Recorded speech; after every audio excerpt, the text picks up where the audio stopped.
안녕하십니까. 이번 시간에는 태형건설 워크아웃 불발 위기, 아무래도 불발이 될 가능성이 크다 하는 게 지금 언론에서 나오는 내용이죠.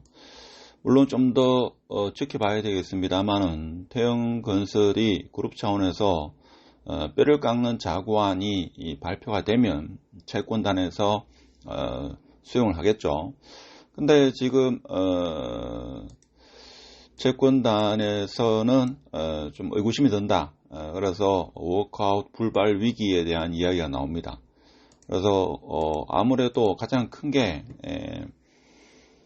SBS 지분 매각 그리고 오너 일가의 사재 출연에 대해서 확답이 없다 이거죠. 자, 이것이 지금 큰 문제인 것 같습니다. 그래서 전반적으로는 어떻게 해석하는가 하면 열심히 하겠으니까 워크아웃을 받아들여 달라. 워크아웃을 받아달라. 뭐 이런 의미로 해석된다 하는 게 지금 언론에서 나오는 내용입니다. 그래서 윤세현 회장은 간곡히 도움을 요청한다. 뭐 그렇게 이야기하는데 특히 산업은행이라든지 산업은행 그리고 기타 채권단에서는 의구심이 든다 이거죠. 그런 이야기가 지금 언론에서 이야기되고 있습니다. 아무래도 이게 미분양, 뭐 여러 가지 건설 경기 침체에서 비롯된 그런 사태다 보니까 아무래도 근본적으로 이 건설사뿐만 아니라 다른 건설사도 지금 문제가 될 가능성이 크죠. 자, 그런데 내용 중에 보면 이런 내용이 있습니다. 자율협약 논의하다 돌연 워크아웃을 신청했다. 자, 이런 이야기를 하는데 자율협약이 뭐냐? 자, 이것은 법적 구속력이 없는 가장 낮은 단계의 기업 구조 조정이다. 자, 그리고 채권단에서 100% 찬성을 해야지만 이것이 채권단이 기업을 회생시키고 대출을 만기하거나 더 많은 대출을 지원해 주든지 주식을 뭐 전환하는 출자 전환 여러 가지 혜택이 있다 이거죠. 그래서 사실 100% 지금 워크아웃을 신청했는데도 불구하고 지금 75% 채권단의 동의를 얻어야 되는데 이거조차도 쉽지가 않은 상황인데 100% 얻는다는 것은 거의 불가능하다. 자, 그래서 자율협약을 논의하다가 워크아웃을 신청한 이유가 지금 75%도 어려운데 100% 동의를 얻는다는 것은 거의 불가능하겠죠. 그래서 지금 SBS 매각을 놓고 채권단과 이견을 높이고 있다 하는 겁니다. 그래서 창업회장 같은 경우에 SBS 보유 의지가 아주 강하다 하는 겁니다. 다른 것은 다 팔더라도 SBS는 팔지 않겠다라는 이런 의지가 강하기 때문에 채권단이 요구하는 것과 지금 태형건설 간의 생각 차이가 상당히 크다 하는 겁니다. 자, 이런 걸 보면 우리가 예전에 그런 말이 있죠. 작은 도둑은 문제가 심각하지만 큰 도둑은 오히려 보면 이걸 어찌할 수가 없다 하는 겁니다. 그렇죠? 그래서 개인이 만일에 연끌을 해가지고 이런 사태가 됐으면 당연히 이 법정 절차를 받고 파산을 하게 되죠.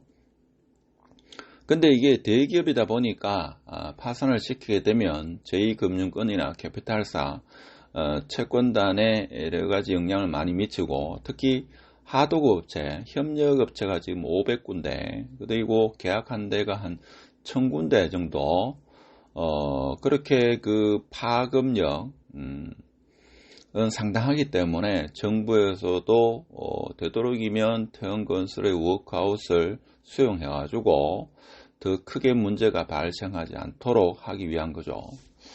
그래서 워크아웃 자구안에도 SBS 매각은 빠질 듯하다 하는 겁니다. 자, 그렇다 보니까 지금 정부에서는 85조 시장 안전 조치를 확대한다 하는 겁니다.